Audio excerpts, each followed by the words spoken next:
Hey everyone, it's Wolfgang. I want to talk about how to buy the best business. If you're looking to buy a business, there's a couple ways you can go about it. This is one way. You've probably heard of a ride-along with the police, a volunteer firehouse, being a teaching assistant, being a plumber's helper. What we're going to do is we're going to apply that principle to doing a ride-along in a business that we're thinking about buying. So usually, this is not going to be a compensated position. You're not going to get paid for this. Some ride-alongs pay, like plumber's assistants generally pay, but for this, we're just trying to figure out the business before we buy it. We're doing a try before you buy sort of approach here. It's like moving in with someone, and before you marry her, you live together for 2 years. You figure out if it's going to work, and then you get married if it seems like it's working. That's sort of a common thing that people do these days. So how do we go about this? And by the way, the whole objective is we want to get inside the business to see if we like it, to see how it's being operated, because you may end up doing a ride-along for more than one business. So the way you go about this, here's how to apply this method. First, decide what type of business you want to buy. And you might have several in mind. Yesterday's video, I talked about this. You might want to refer to that video from yesterday, posted on the 10th, February 10th, the video that I posted on February 10th. The business type, it should be a needs type of business, not a wants type of business. What's the difference? The difference is a needs type of business. When the economy goes south, people still use that business, like a gas station, a laundromat, dentists and doctors fall into that category, auto mechanics. Those are needs businesses, grocery stores. There are wants businesses like a candy store or a store that sells party goods, that kind of thing, that people generally will stop using if the economy goes south. If you're going to buy a business, you should try to buy one that is resilient in a down economy. Yesterday's video, I talk about that, a needs-based business. But basically, it's really up to you what you want to do. It depends on your situation. You may decide that a wants business is perfect for you, but you really want to identify at least one, maybe two, maybe three types of businesses you're interested in buying. And then the way you find them is you check for sale listings for businesses, and you check with business brokers to identify what businesses are selling or for sale in your area. You can find sale listings for businesses online, obviously. And then you need to find a willing owner. And the way you do this is, because this is a bit of a novel approach to buying a business. It is done. People have done this. But you need to ask the owner, I'm interested in your business. Will you let me do a ride-along for a couple of weeks to check out how it operates? And obviously, it may be a new idea for them. And you just explain what you want to do. You want to come into the business and just be an observer and not get in anybody's way. Just try to figure out if you're a good fit for that business. And if the owner wants you to sign a non-disclosure agreement, and you can even offer this. You don't even need to wait for the owner to request it. If the owner seems a little bit skittish about this idea, you can say, look, I'll sign an NDA, will not carry off any trade secrets you have, but you are selling the business. Give me a chance to get on the inside. Obviously, you don't have to pay me anything. I just want to see how it runs, how to run it, and could I run it successfully? And a lot of business owners will let you do that, will let you do this ride-along, this business ride-along. So you might need to do this for more than one business. You might get into a business and decide, I'm not cut out for this. I'm going to have to find something else. So set your expectations at the beginning that you're engaged in a search process, which may take some time. So you just have to be patient with it and find more than one business to do a ride-along with. And eventually, if you stick to it, you will find something that it doesn't have to be perfect. And it's really important to point out here that very few things in life are perfect. You're looking for good, not perfect, right? Something that's a good match. So once you find a business that seems like a good match, and the business owner allows you to, and you want to show up at regular work hours, because that's what you're going to be doing initially when you first buy it. I mean, over the long term, are you going to replace yourself in the business? Probably. But in the beginning, you're probably going to have to show up during regular business hours. So set your expectation. You're going to have to show up during normal business hours and sort of be an observer. And if you have to ask questions, Make sure the owner knows that's part of the bargain, that you may want to ask questions. And if the owner says, don't talk to this employee or don't talk to that employee, that could be a red flag. You need to ask them why.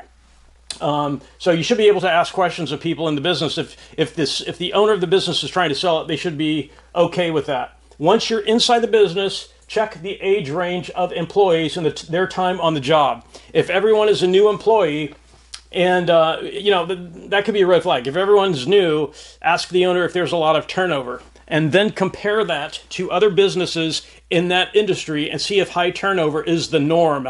And if it is, fast food restaurants, it might be normal that there's high turnover. I don't know. Some businesses do have high turnover. But ask the owner if there is high turnover, if there's very low time on the job for most of the employees. Ask the owner why. You really want to nail that down. And then ask yourself, is it appealing to have to be constantly hiring and looking for the next new employee?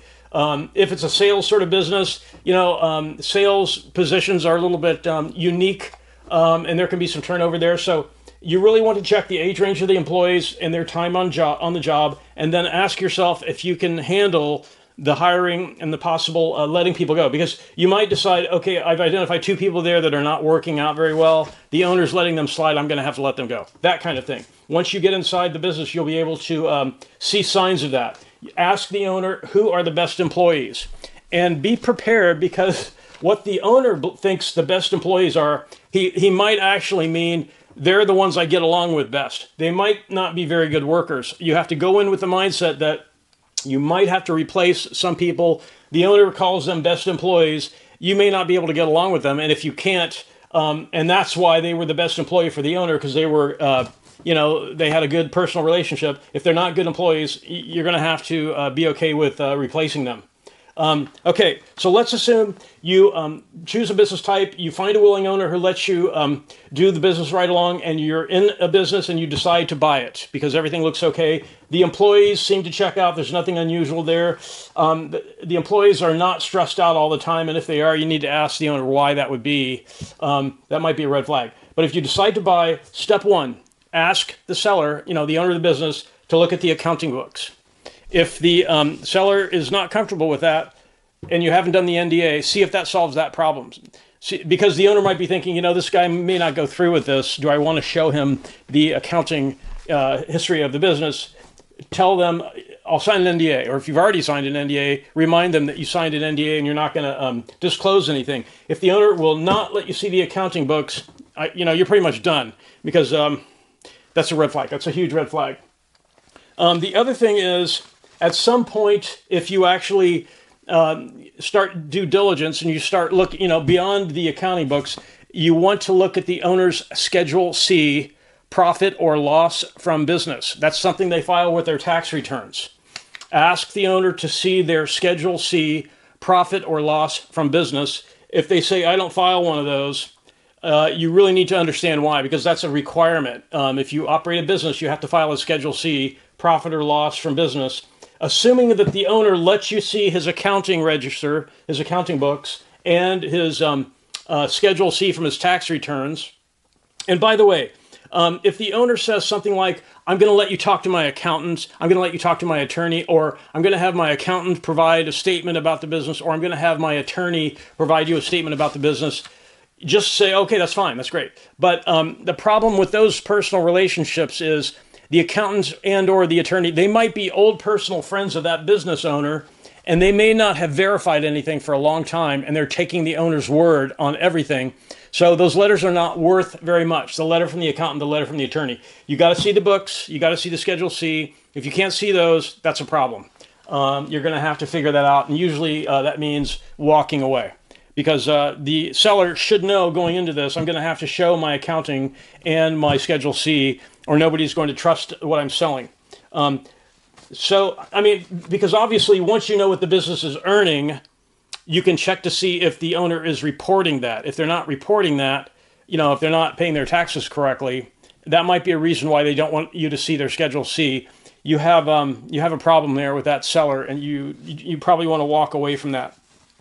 And don't take the letter from the accountant or the insurance or the attorney. That comes up, and they're just not reliable. So the next step is, assuming that passes muster, you get to see the accounting information and the Schedule C from the seller's tax returns. The next thing is to look at the insurance policy, the business liability insurance policy. Contact the agent or broker who sold that policy to that owner and ask them, will you write a policy for me when I buy the business? If they say no, ask why. You might learn something about the business. If something has changed in the regulatory environment for the business, and maybe it's threatened and the insurance is no longer willing to write policies, or maybe there's something else going on, the insurance agent who sold the policy will be able to tell you. If it's something like, okay, the insurance agent is going out of business, they're quitting the business, they're retiring, that's different. Then you want to shop for that policy, for a business liability policy, with a couple of other insurance agents or brokers, and get a quote in writing about the insurance policy so that you know what the insurance is going to cost you. So the next thing is you want to talk to the bookkeeper or the accountant for the business. We've already looked at the most recent up-to-date accounting information from the seller. Now we want to actually talk to their bookkeeper or accountants. And, when you're talking to them, you want to not be in the presence of the owner of the business. So you can buy them lunch. Say, look, I can't talk to you in length about this right now, but I want to buy you lunch. I'll pay. Name your favorite restaurant and the best day for you, and I'll meet and we'll get together. I just want to, talk about it in a friendly setting, something like that. Buy them lunch, because they will tell you, because the owner's not going to be around. Obviously, you're not going to invite the owners to go with you. And you can get things from the accountants that they might have information about the business. Like, the business shuts down for 3 months every winter because X, Y, and Z. The business drops off to nothing or something. And you've got to ask yourself if what the accountant is telling you is something you can live with. So you want to get the accountant away from the owner and pick their brain, and they will be straight with you about the business. The next thing you want to do is verify that all the taxes are paid up. Payroll taxes, sales taxes, property taxes if the owner has to pay those, business license tax. If any of those are not in good standing, ask the owner why. If the owner is not paying his taxes, it might be because he doesn't have enough money to pay them, and neither will you, at least in the beginning. You're going to get into the business and sort of ramp up the marketing and the sales, the outbound sales, obviously after you buy it. But in the beginning, if he's not making enough money to pay his taxes, you really need to ask yourself if it's worth going any further. All those should be in good standing. All those should be paid up. All the taxes should be paid up. So let's assume we've gotten all the way through these steps and we're ready to make a deal with the owner. Ask the owner for terms. I will pay you full price for the business if I can pay it over time in 12 to 24 months, or maybe 5 years, 60 months, etc. I'll give you full price, your asking price for the business, and I'll pay it off incrementally over a period of months or quarters or years. And if the owner is not willing to do that, it might be because it's a good business and they have other people who, or they think it would be easy for them to sell it, and it might be easy for them to sell it. If they don't want to give terms, that might be a reason. Another reason, though, could be they just want to cash out because they don't trust anybody. So you really don't know, but you want to ask for terms. Will you let me pay? I'll pay you full price if you'll let me pay for the business over time. And in some cases, you can take over the business with no cash out of your pocket. I mean, you've spent the time doing the business right along for a couple of weeks or more, so the owner knows you're serious. So you might be able to get, with the right terms, get into the business with no cash out of pocket, and then you just start making payments to the seller. They may be retiring and they just want out. So let's assume that you cannot get terms, though. The next step is an SBA loan, Small Business Administration loan, and or friends and family to help you buy the business. If you do the friends and family round, do that as a last resort, because if that goes south, you not only lose the trust, the economic trust of that person, you've lost your part of your network. That's a high-risk thing to buy a business using money from friends and family, unless you really know what you're doing. If the friends and family are worth $100 million and you're asking for $5,000, different story. But I'm saying if you're buying a business and you're going to lean heavily, in terms of the scale of what that person has in their personal net worth, do not screw that up. Because the relationship you have with them is far more important than any money ever. You cannot replace relations with friends and family. Okay, so let's assume that you buy the business. First thing, hire a bookkeeper. You could work with the existing bookkeeper. There's a benefit. They already know how the business works. They've probably already got the QuickBooks set up for that business. That's probably the easiest way, at least to start, to get started with it. And then ask for a monthly profit and loss statement. The bookkeeper should already be providing that. If they're not, you need to start getting that. You need to get a monthly profit and loss statement from the bookkeeper so you'll know what's going on in your business. The other thing a bookkeeper does for you is they make it easy to pay your taxes, right? They keep everything, the income and the expenses up to date, so it becomes easy to pay your taxes. And if you're ever interested in getting another loan, you're going to have all your finances in order. The bookkeeper will do that for you. And then once you actually take over the business, ramp up the marketing and outbound sales. Go online and take a few online courses in marketing and outbound sales, and learn how to do that. Because at some point, if you can make the business work, you could hire that out. You can farm out the marketing and outbound sales. But if you own a business and you don't know how to sell, that's a mistake, because it's not that hard to learn how to sell and to market. And it is the only thing that keeps the business alive. Because while you might have an existing base of customers, you're always going to need more. You're always going to need to entice new people to buy from you. Marketing and sales, once you bought the business, make sure that that's part of your effort to buy the business in the first place. Most people learn about this before they actually buy the business so they can hit the ground running. And then once you bought the business, hire a business valuation consultant to do a business valuation on your business. You might even do that at the beginning, at this point, before you buy it, right? And you don't need the owner's cooperation except to agree. You tell the owner, okay, we're in agreement, I'm buying the business, but part of my due diligence is I'm going to have a business valuation consultant give me a valuation of the business. If you want to see the valuation report, then chip in with me to hire the valuation consultant. Otherwise, I'll just hire them and I'll see the valuation report myself. What this does for you is it educates you what things are important in your business to make it more valuable. If you're new to this, they're going to talk about assets of the business. They're going to talk about liabilities of the business. They're going to talk about SWOT analysis. SWOT is SWOT, strengths, weaknesses, opportunities, and threats. They should talk about that. I mean, not all valuation consultants will, but a lot of them will. And you can look up SWOT if they don't. You should have someone who can talk to you about the SWOT analysis for your business. A business consultant can do that. So from the very beginning, we wanted to do a business ride-along. We didn't want to take any money out of our pocket. We wanted to get inside a business. We wanted to, in good faith, tell the owner, I'm interested. I want to do a ride-along. We found a willing owner. We worked inside the business for a few weeks. We learned about the employees. And then we were okay with the business operations, and we decided to get more serious and make an offer. And part of the due diligence is to look at the accounting register, the insurance, talk to their bookkeeper, check if all the taxes are paid, and then get down to the nitty-gritty, the actual purchase price, ask for terms, revert to an SBA loan if terms are not forthcoming, or maybe a combination of those. And don't forget the NDA. If the owner is skittish, be willing to sign the NDA, non-disclosure agreement, so you can assure the seller, I'm not going to tell anyone how your business operates inside. So if you have any questions about any of that, but the cool thing about this is you don't go into a business blind.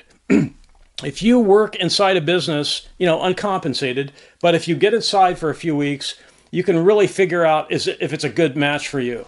Because if you think about it, the seller does not want someone buying their business just to shut it down because they can't stand it, right? So good luck with that approach. It does work, and it's well worth the time, and it doesn't take anything from the seller. You can, if you think about the seller, they want to sell the business. They're going to be flexible. They're going to be open to a somewhat creative idea to let you come in and do a ride-along like people do with the police and so on. Ask me any questions in the comments. If you have any suggestions about the whiteboard, I'd love to hear them.